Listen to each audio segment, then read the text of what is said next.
al heroísmo de todos los seres humanos de la resistencia del pasado, presente y futuro. Estamos acostumbrados a aceptar pasivamente una constante intrusión sensorial, que termina siendo una servidumbre mental, una verdadera esclavitud.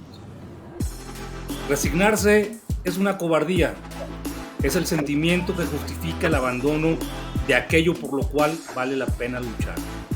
Es, de alguna manera, una indignidad. No podemos hacer otra cosa que tener esperanza e intentar algo. ¡Despierta, América! Buenos días, buenas tardes, buenas noches a todo el continente americano. Jaime Pacheco, su servidor, tapatío del estado de Jalisco, México. Soy una persona que me gusta conversar, que me gusta hablar de los problemas y soluciones de nuestras comunidades, de nuestras familias, de nuestros entornos. Y voy a estar encantado de compartir con Pepe, con Félix, relatos, pláticas, conversaciones, diálogos de esta nuestra tierra que tanto queremos y que tanto añoramos también. Hola amigos, Pepe, Jaime, yo soy Félix Alvarado, chileno, ciudadano de una civilización inmersa en la materia, perdida tras el velo de Maya, sumergido en la contradicción de los opuestos, por lo que por mucho tiempo me ha llevado a definirme como un ser esencialmente contradictorio, amante de la discusión, ese examen atento y escrutador de las cosas para separarlas y distinguirlas, del discutere romano, ese sacudir las raíces de las plantas para separar la tierra de ellas. Intentaré por lo mismo sacudir las palabras para que a través de ellas generemos el diálogo o discurso racional. Soy aspirante a la dialéctica, un humano reconocido ignorante, deseoso de aprender, de conocer, de intercambiar ideas y con la soberbia de esperar que ustedes nos escuchen y nos aporten en este desvelar América. Ese soy ahora. Mañana, no lo sé. ¿Qué tal? Soy Pepe Herrera y al igual que Facundo Cabral, no soy de aquí ni soy de allá y tampoco tengo edad ni porvenir. Ya no les juego con la canción porque ahí nos va, ahí nos veremos.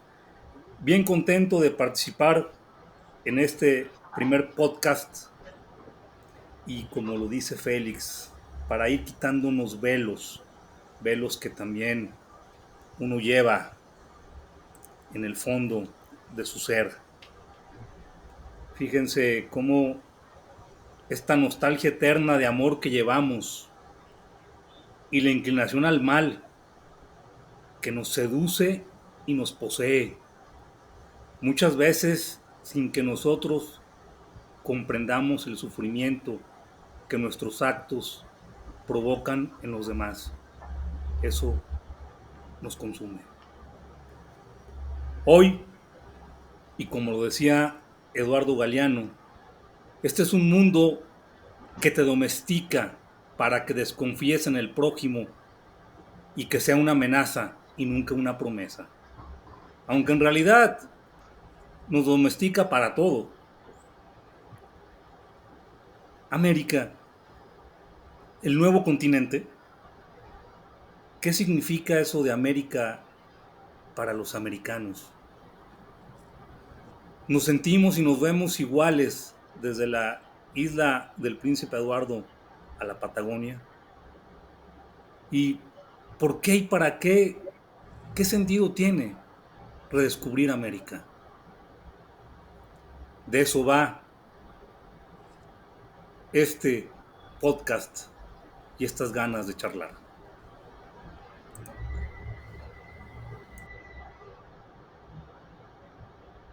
Así que, señores, se abre el debate, por lo menos para responder estas incógnitas, o si no, para profundizarlas. Así que, arránquense nomás. Bien, bueno, tomando un poco la palabra, yo quería poner un poco el término descubrir, que viene del latín disco perire, que se refiere a destapar algo que había antes sido tapado o había permanecido oculto. Redescubrir significa volver a destapar. Descubrir tiene varias acepciones más también. Hablamos de quitarnos el sombrero, nos descubrimos la cabeza, el destapar algo. ¿Por qué nosotros pensamos en redescubrir?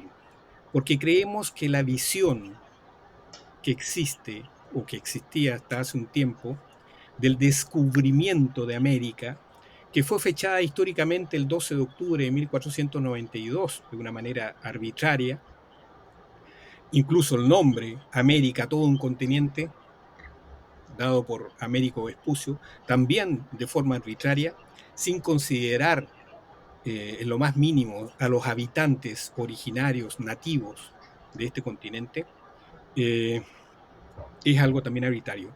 Y la idea de destapar, de descubrir, es en el fondo, yo cuando me presenté hablé del velo de Maya, tratando de hacer un vínculo con la tradición hindú de los Vedas, esa Maya que es la ilusión, palabra latina de illusio, que significa engaño, y tratar de quitar ese velo para ver realmente qué es lo que hay debajo.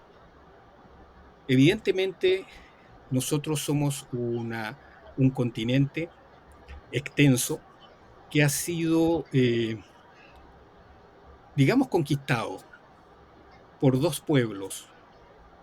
Norteamérica, en parte, en gran parte, y parte sur de Norteamérica, Centroamérica y Sudamérica, más que nada por españoles y portugueses, y en el norte, más que nada por los anglosajones.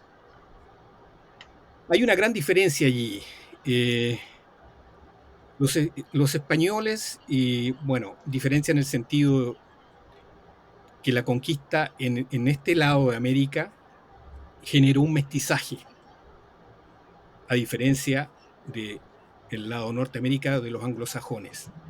Eso nos lleva a pensar un poco que nosotros como continente aún no asumimos esa condición de mestizos. Y vemos, o yo al menos veo, una América dividida en tres.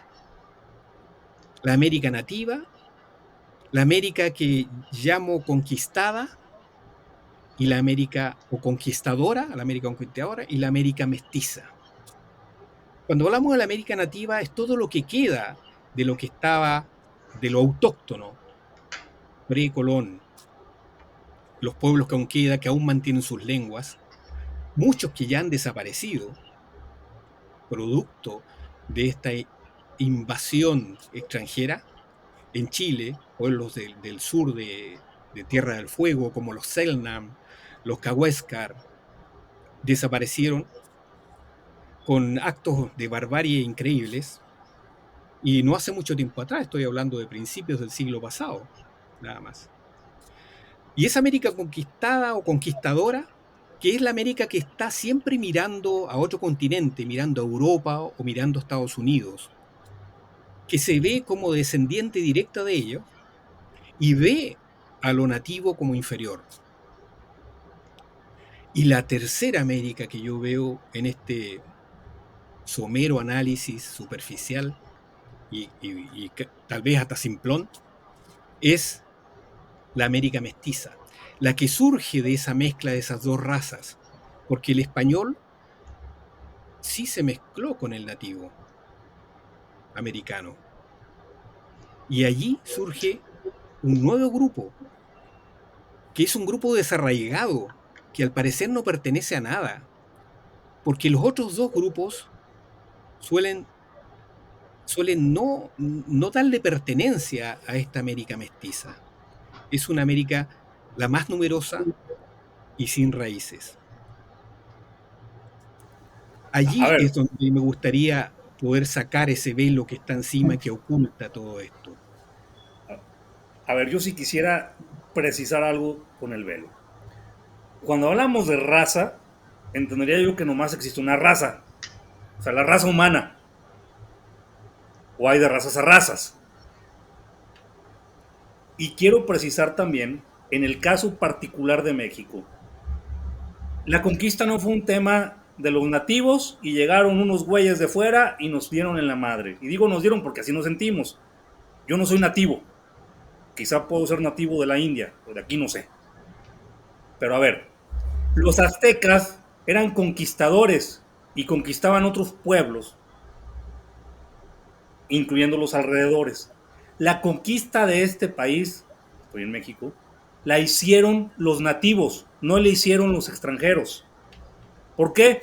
Porque los nativos estaban hartos, estaban hasta la madre de los pinches aztecas, que eran unos bárbaros, asesinos, y estoy seguro que eran peor que los que dicen que son peores, que son los españoles. Entonces, de entrada, aquí hay algo. Luego dicen, es que eran unos traicioneros. No, güey, ¿cuáles traicioneros? Pues si los pinches aztecas me tienen hasta la madre, ¿por qué tengo que apoyarlos? O sea, es un tema, me parece que de condición humana y no de aquí.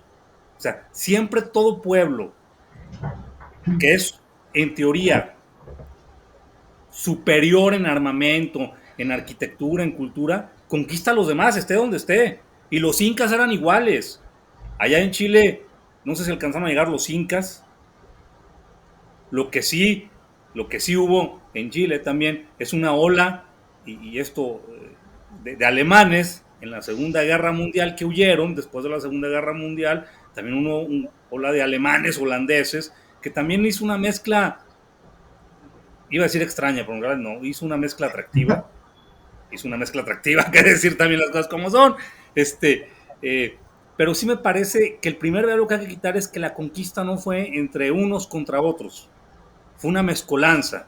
Y efectivamente, los anglosajones que llegan a Estados Unidos, Canadá, pues llegan también a un lugar donde prácticamente, comparado con nosotros, pues no había tantos nativos. Entonces llegaban a lugares total y absolutamente despoblados.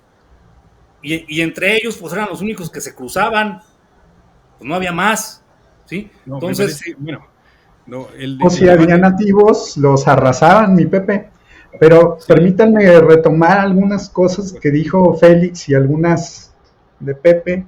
Es muy cierto cómo hasta el descubrimiento de América es un término desde luego europeo. Y decía Pepe de Eduardo Galeano decía, ¿y los que aquí vivían qué? No cuentan, no conocían su propio territorio, eran ciegos, eran sordos. Y bueno, antes que nosotros ha habido grandes hombres, grandes pensadores. El mismo Galeano ha descrito lo que ha sido América, sus habitantes, su dolor, sus esperanzas. Y él decía que somos los pueblos de la humanidad, se empezaron a especializar o a dividir en pueblos ganadores y en pueblos perdedores. Y decía Galeano que América Latina se empezó a especializar en perder. Y una vez que los ganadores se llevaron todo el oro, toda nuestra plata, los europeos, nos especializamos todavía más y quisimos seguir especializándonos en ser servidumbre de los pueblos ganadores. Y creo, como decía Félix, que también muchas de las comunidades siempre están viendo a otro lado. Están viendo a Estados Unidos, están viendo a Europa, porque los ven como modelo, porque quieren emigrar. Y creo que es tiempo, que ya lo han intentado muchos otros, como decía, de vernos a nosotros mismos, de reconocer toda la potencialidad que tiene América Latina, nuestros pueblos, que son ricos, riquísimos en cultura, riquísimos en historia. Antes de la llegada de los europeos teníamos diversas culturas que se veían a sí mismos como lo mejor que había en la humanidad. Las diversas cosmovisiones la cultura maya, la cultura azteca, la cultura andina, los zapotecas, los mixtecas, es decir, antes que tuviéramos esta corte de inicio de historia a partir del descubrimiento de América, había ya civilizaciones importantísimas. Pero ahora, en el momento que estamos, creo que también tenemos un momento histórico muy importante donde nuestros hijos, nuestras comunidades, nuestros políticos, nosotros mismos tenemos que ver a América Latina de una forma más honesta, más amorosa y con mayor esperanza. Esto es lo que me mueve a mí a este diálogo. Había comentado con ustedes antes que lo que yo veo en la práctica es que nos vemos mucho peor de lo que en realidad somos, al menos así lo pienso yo, y espero que estas charlas y con lo que nos nutran nuestros oyentes, nuestros invitados, nos ayuden a hacer un poco más de conciencia de lo que somos como habitantes de esta bella tierra. Sí, y otra cosa, estamos en un proceso de redescubrir, que implica que es probable que descubramos algo o no descubramos nada. Es un proceso que estamos llevando a cabo, independientemente, evidente, de los planteamientos del Pepe, que se salta el factor de la viruela que arrasó con los pueblos de Centroamérica y Norteamérica, y aparte de las armas y del apoyo, obviamente, de los otros indígenas que sí estaban a favor de los españoles y tantas otras cosas, y sin dejar de lado las barbaridades. Pero fuera de eso, de todos esos factores, en este momento, como muy bien dice Jaime, que es lo que vamos a ver, porque hacer análisis históricos son complejos y dependen de muchas cosas, y la historia a veces escrita puede que esté mal escrita o que tienda hacia algún elemento específico que nosotros desconocemos y a lo mejor nos oculte en cierta manera la verdad y nos tape con ese velo del que hablábamos. En esta nueva América que es la que vivimos, la que estamos aquí en este nuevo continente, por decirlo de alguna manera, que ya no es el de antes de la conquista o del descubrimiento, ni es Europa tampoco, a pesar de que haya muchos que sigan anclados en eso, es donde nosotros queremos ver qué es lo que hay, qué es lo que pasa. ¿Existe realmente una idiosincrasia latinoamericana o idiosincrasia en nuestros pueblos? ¿Qué son las naciones estas que de alguna manera nos dividen y de alguna manera también nos unen? Las tradiciones, el lenguaje nos une, este lenguaje que heredamos, que tal vez una de las grandes cosas positivas que nos dejó España, que nos une realmente y nos permite estar conversando a miles de kilómetros de distancia y mantener este diálogo. Yo pienso que sí, que es interesante tratar de sacar ese velo que nos cubre y que a lo mejor nos confunde o confunde a otros cuando nos miran a nosotros. No sé qué opinan ustedes. A ver, yo creo que definitivamente el lenguaje nos une, aunque a veces no nos entendamos, porque luego es complicado el español chileno o el español mexicano, pero también hay otro factor que nos une y que también habrá que valorarlo en su justa dimensión, que es la religión. O sea, nuestra idiosincrasia se compone de creencias y tenemos en el tema religioso, la gran mayoría, tenemos una espiritualidad y una creencia total y absolutamente infantil, donde esperamos que la divina providencia nos resuelva la vida y no somos capaces de aceptar la responsabilidad de nuestras decisiones. Y eso tiene que ver con este velo que decíamos, oye, güey, estamos ahorita como estamos porque nos conquistaron los españoles. Si nos hubieran conquistado los ingleses seríamos bien chingones. No es cierto. A ver, esa mendiga mentalidad que es propia de un cretino como el presidente actual de México no nos lleva a ningún lado. O sea, la culpa es de los antepasados, güey. O sea, yo no tengo ninguna responsabilidad. No, no jodan. O sea, hay una responsabilidad clara, patente de nosotros. O sea, ya no se vale justificarnos que la independencia, la revolución, o sea, lo que somos ahorita es lo que nuestros abuelos, nuestros padres, nosotros hemos decidido ser también, ¿sí? Y ahí es donde viene y vale la pena el análisis de un continente que, insisto, abarca desde el Polo Norte al Polo Sur. O sea, es el único continente que recorre de manera vertical el planeta. Y esta gran diversidad que hace rato Félix mencionaba, que es un tema también a abordar, el famoso sentido de pertenencia. O sea, ¿a qué nos sentimos que pertenecemos? Y realmente se requiere en nuestra condición humana tener un sentido de pertenencia, sabernos parte del rebaño, sabernos parte de la aldea, sentirnos que somos o estamos en el lugar que debemos de estar, o también es una parte de la domesticación y de la creencia que condiciona al ser humano, y sentir o el querer o el tener un sentido de pertenencia. Es decir, ¿cuántas de las cosas que traemos se nos han venido implantando sin la menor reflexión por parte de nosotros? Sí, discúlpame, Jaime, creo que te voy a decir algo, pero antes, eso último que dijiste, Pepe, estoy totalmente de acuerdo, pero también dijiste que somos lo que hemos decidido. Yo no sé, yo creo que somos una sumatoria de cosas, la mayor parte de ellas no la hemos decidido.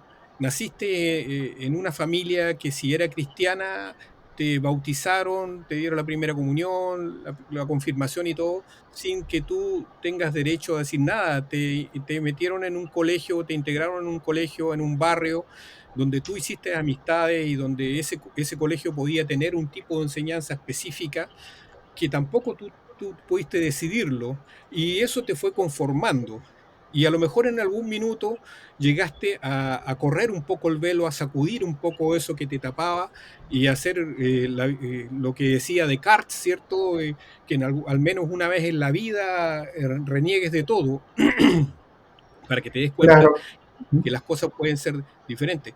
Por eso yo no sé si realmente somos lo que hemos decidido nosotros o no, no lo creo. Yo creo que somos la sumatoria de todo lo que está detrás de nosotros y podemos, claro, podemos tratar de hacernos y cambiarlo buscando cosas, pero no es fácil. Claro, fíjense que había propuesto como un rasgo de identidad Félix el lenguaje y la religión propuso Pepe y nada de eso decidimos, ni lo decidieron nuestros abuelos y probablemente ni nuestros bisabuelos. Para llegar a tener el lenguaje que tenemos y la religión que tenemos, debieron pasar muchos factores históricos, económicos, sociales que han ido construyéndonos. Y yo propondría otro factor, que somos, al menos en América Latina, un pueblo con una historia muy dolorosa de saqueos, de explotación. Creo que sí compartimos, al menos con los amigos latinoamericanos que tengo, ese sentimiento de ser pueblos atacados o bajados, colonizados, etcétera, ¿no? Creo que estas tres grandes cuestiones nos han dado un toque de identidad. Decían los mayas que ellos en la cosmovisión que tenían decían el cuerpo está hecho de maíz y nuestro espíritu está, y nuestra alma está hecha del espíritu de nuestros ancestros. Todas las personas que nos amaron nos construyen. O sea, por eso la única responsabilidad que en realidad tenemos es que nuestros hijos sean mejores que nosotros. Pero esta cosmovisión incluye los dolores, los pesares, el amor y la historia de vida de toda la comunidad, que al final es la que va construyendo a cada uno de los individuos que la conforman. Entonces yo agregaría lenguaje, religión y también un pasado doloroso, partiendo como estados modernos. Y también creo lo que decía Octavio Paz, que hemos sido comunidades o sociedades que parecen un niño pequeño que no sabe a dónde va, que de repente caminan hacia un lado, de repente a otro, que tiene muchísimas ganas de vivir y de ser, pero que en realidad no hemos tomado decisiones fundamentales para crear estados e instituciones fuertes.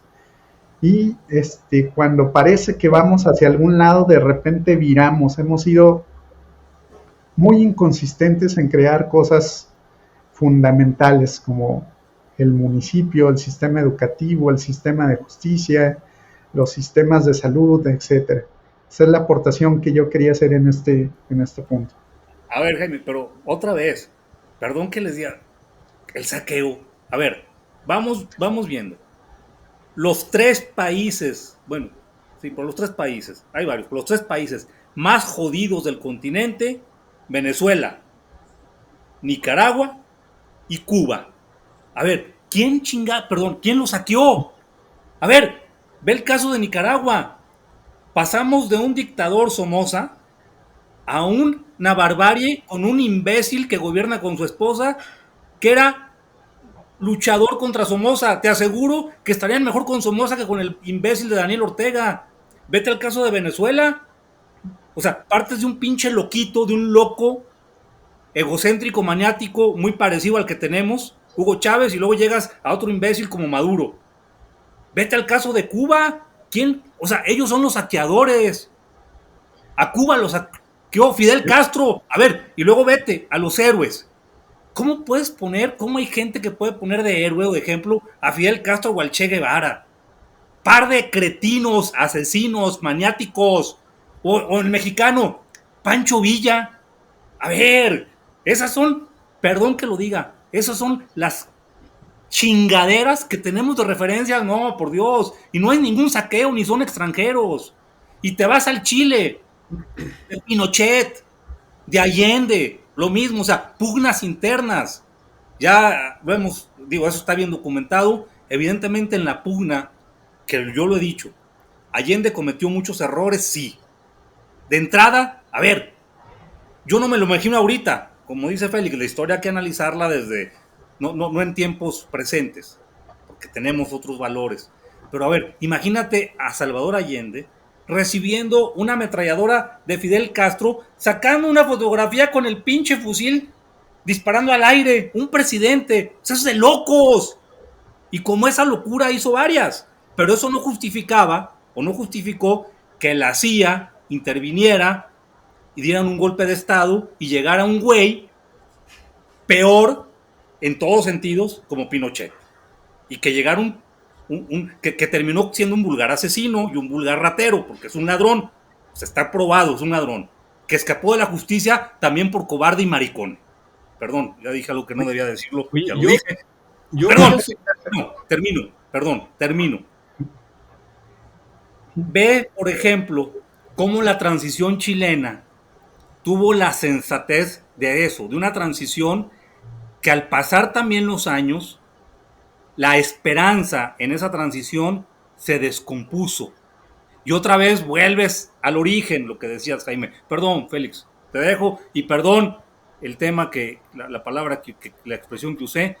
No quiero ser discriminatorio ni racista ni nada por el estilo. Tarjeta amarilla, otra de esas y expulsión, mi Pepe. Tiene una colección de tarjetas amarillas y rojas ahí en su escritorio. Oiga, no, yo creo que no sé si entendí bien. Para mí lo que plantea Jaime cuando habla de un pasado doloroso y un saqueo, en cierta medida lo entiendo y lo comprendo. Hay algo que yo he llamado en algún minuto la dicotomía del pirata consciente. Ese pirata que llegó a esta tierra en busca de oro, en busca de fama, pero inclusive más que fama, era poder económico. Y eso lo llevaba a no tener ningún tipo, como un pirata en el fondo, por eso digo el pirata, ningún tipo de escrúpulos. Daba lo mismo, todo lo que estuviera dispuesto a hacer para obtener ese beneficio que andaba buscando. Y hablo de la dicotomía de ese pirata porque fue casos que pasó, por ejemplo, de la familia Menéndez o Brown Menéndez, el primer Menéndez que llegó a Chile, que estuvo en México también, que venía de España sin nada, muy pobre, salió con su hermano y llegó a Magallanes y allí se hizo multimillonario. Pero evidentemente fue uno de los principales causantes del exterminio de todo un pueblo, de toda una raza que ya no existe, que son los Selknam, absolutamente exterminados. Pagaban por orejas, pagaban por testículos. ¿Por qué? Porque los Selknam podían cazarle sus ovejas cuando ellos espantaron a los guanacos, que era lo que comían, y ocupaban sus territorios con sus ovejas. Entonces, claro, ahí hay un saqueo y hay un abuso y un pasado doloroso de esos pueblos que ya no vuelven, que ya no están, se perdieron sus tradiciones, su cultura. Existen algunos documentos que han salido de Martín Gusín, del cura alemán que escribió algo, y la Chapman, que hizo otros textos también, y trató de hacer un trabajo etnográfico y recopilar información y todo eso. Pero pueblos como ese hay muchos, y yo bajo esa perspectiva veo y entiendo lo que plantea Jaime. E indudablemente que si uno lo extiende al mundo, seguramente vas a ver que en África los europeos hicieron otro tanto, los alemanes, los franceses, los españoles, los italianos, cuando se repartieron las tierras africanas y exterminaron, pero cantidades de personas, cosas que uno lo pasa por alto. Pero sí, insisto, eso es una historia, pero esa es una base también de partida. También Claro, en este creo, momento todavía sigue esa salvedad, que en el fondo hay grupos que miran en menos a los que todavía son nativos o tienen algo de nativo y siguen mirando Europa, por eso digo yo eso. Y hay un grupo de nativos, como el caso nuestro, que hay pueblos que también miran en menos al resto y forman sus grupos y quieren separarse y no reconocen el Estado nacional, en este caso de Chile, porque ellos dicen que ellos no son parte. Entonces, hay esa dicotomía, y la dicotomía del pirata se refiere precisamente en que vienen, arrasan, roban todo, pero después cuando ya son millonarios y tienen, parece que son gente generosa y hace donaciones y pasa plata para construir iglesias y todo eso. Y de ahí viene el tema de la dicotomía. No sé si claro, estoy... y mira, Félix, había barcos que se llevaban oro y plata de manera legal, que eran los españoles, y había piratas, que eran los que no tenían derecho, es decir, los holandeses o los ingleses, que tenían patentes de corso, es decir, tenían permiso de sus gobiernos para atacar a los barcos españoles y robarlos. Hacían exactamente lo mismo, solo que unos eran piratas y otros no. Y yo creo que es algo que sí somos, de lo que tenemos que hablar también sin broncas. Y yo a eso me refiero. En el Palacio de Gobierno de Aguascalientes, por ejemplo, hay ángeles sacando la plata de las minas y entregándoselas a los reyes de España. Cuando trajeron un montón de esclavos negros que vivían, nacían y morían en las minas. En Aguascalientes no hay población negra. Todos los mataron, todos los aniquilaron. Y fueron cuando menos 100 años de explotación de minas, de indígenas, de negros, esclavos traídos de África, que sí formaron una cultura, sí formaron un relato histórico y sí existieron, ahí están, ¿no? Se cuenta en Aguascalientes que todavía puedes visitar las minas, como a los niños les hacían las propias escaleras porque los padres morían en la mina y dejaban deudas. Entonces los niños, desde que aprendían a caminar, podían bajarse a llevar agua, a llevar suplementos para trabajar en las minas, en condiciones de esclavismo tremendas, ¿no? Y pues se llama San Luis Potosí porque había otra mina en Potosí, en América del Sur. Es decir, fue algo que sí compartimos. A lo que se refiere Pepe, yo creo que es un poco a lo que decía Octavio Paz, que ya está en otra etapa histórica de nuestra América. Es un niño con muchas ganas, berrinchudo, que no sabe a dónde va, que da bandazos, que a veces camina hacia la izquierda, a veces hacia la derecha. Hemos tenido dictaduras militares terribles. Aquí en México tuvimos un partido hegemónico por 70 años. Que ya regresó, por cierto. Ahí están, no nos hemos podido quitar el mismo lastre. Nuestros lastres históricos, ¿no? Y vamos a seguir teniendo que construirlos. Perdón, claro, pero fíjense cómo el tema de los piratas, porque también México tiene un pirata famoso, el pirata Morgan, uno de los mejores luchadores. Oigan, a ver, para empezar a concluir, yo le quiero pedir a Félix, a Jaime, que nos digan cómo vamos a replantear esto, para ir quitando este velo y también irnos redescubriendo como americanos. Bueno, yo antes quisiera decir que en realidad es complejo lo que tú nos pides, Pepe. Solamente pensemos qué pasa con los taínos, qué pasa con los caribes. Si uno va a las islas, a Puerto Rico, a Cuba, a Jamaica, dime dónde están los nativos de esas islas que estaban cuando llegaron los españoles, cuando llegó Colón. Ya no hay. No sé, o a lo mejor estoy muy ignorante, pero no sé si existan descendientes directos o puros de los caribes y de los taínos y de tantas otras razas que habían ahí o pueblos. Sí, hay un tema serio ahí en cuanto a destrucción, a un pasado doloroso. Pero evidentemente no nos podemos quedar allí, tenemos que ver hacia adelante. Quitar ese velo no es fácil porque primero tenemos que quitarnos el velo propio. Y todos venimos con un velo, porque, insisto, todo ese proceso que tenemos, ese proceso de adoctrinamiento que muchas veces llaman educación, es un proceso complejo y es difícil de deshacerse de él. Es como lo que planteaba este filósofo francés de la deconstrucción, ¿cierto? O sea, tendríamos que deconstruirnos y volver a hacernos.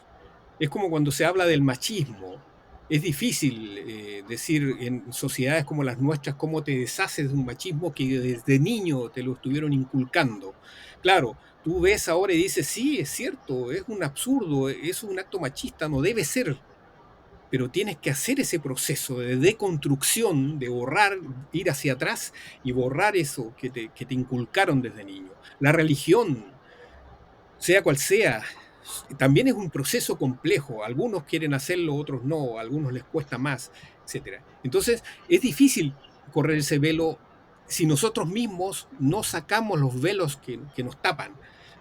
Y ese es el primer paso, yo pienso, de intentar sacarnos ese velo y mirar con otros ojos, con más amplitud en nuestro entorno. Claro, yo me gustaría aportar a vernos de una forma diferente. El discurso, la narrativa, las historias que contamos me parecen demasiado violentas, demasiado racistas, clasistas, incluso los discursos políticos, la narrativa política en nuestros países es de división, es lo que le conviene a los políticos.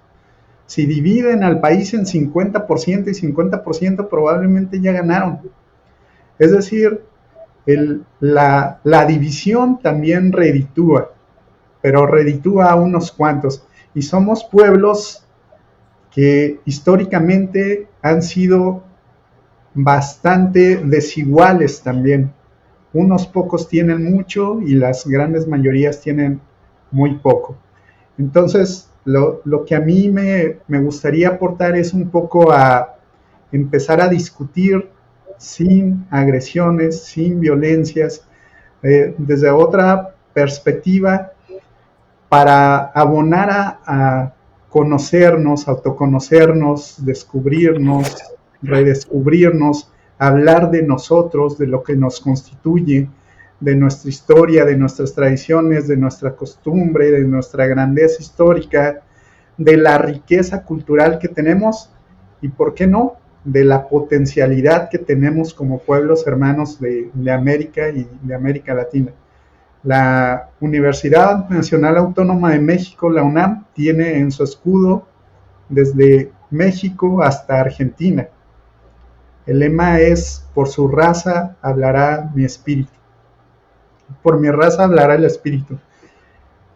Cuando se fundó la UNAM y se empezaron a fundar diferentes universidades en toda América Latina, con este movimiento de tratar de empezar a tener escuelas de investigación científica, hubo grandes pensadores que pensaban en una América unida, que pudieran hablar de proyectos conjuntos, de sentirnos hermanados en la lengua, en las costumbres y demás. Ha sido procesos muy complejos, donde hemos encontrado incluso guerras entre países hermanos a lo largo de la historia, problemas muy complejos dentro de cada país, pero creo que es bueno poder hablarlo y, como dice Denise Dresser, ver a nuestros pueblos, a nuestros países de una manera un poco más amorosa, de un poco más abrazando lo que somos y reconociendo todo lo bueno que sí tenemos, que también creo que somos muy malos para reconocernos. Gracias. Yo sigo pensando lo que dicen ustedes. Y esto de la UNAM, de por mi raza, otra vez me parece un pensamiento desafortunado y excluyente. O sea, por mi raza, como si mi raza fuera superior a las demás, o qué, o sea, no hay más que una raza. Pero otra vez volvemos por mi raza, y la raza de bronce, y la raza del maíz. Carajo, somos los mismos güeyes en todo el mundo. Y la condición humana me parece que es la misma. Pero esas ideas nos constituyeron, Pepe, como pueblos claro, latinoamericanos. o como dice, claro, pero como dice con Félix, las ideas de ese tiempo. Eso es lo que tendremos que desconstruir, porque es lo que nos jode, finalmente. Hablar Entonces, de ello para analizarlo, para retraerlo, claro, para revisarlo y buscar otras realidades, ¿no? bueno, pues ya lo saben, toda nuestra vida es una meditación de nuestra última decisión, la única decisión que importa. Aquí nos seguiremos viendo y claro, descifremos cómo nos vemos. Hasta la próxima. Chao, Un amigos. abrazo hasta Chile, Félix. Abrazo, Igual Pepe. por allá un abrazo grande, amigos mexicanos y de toda América.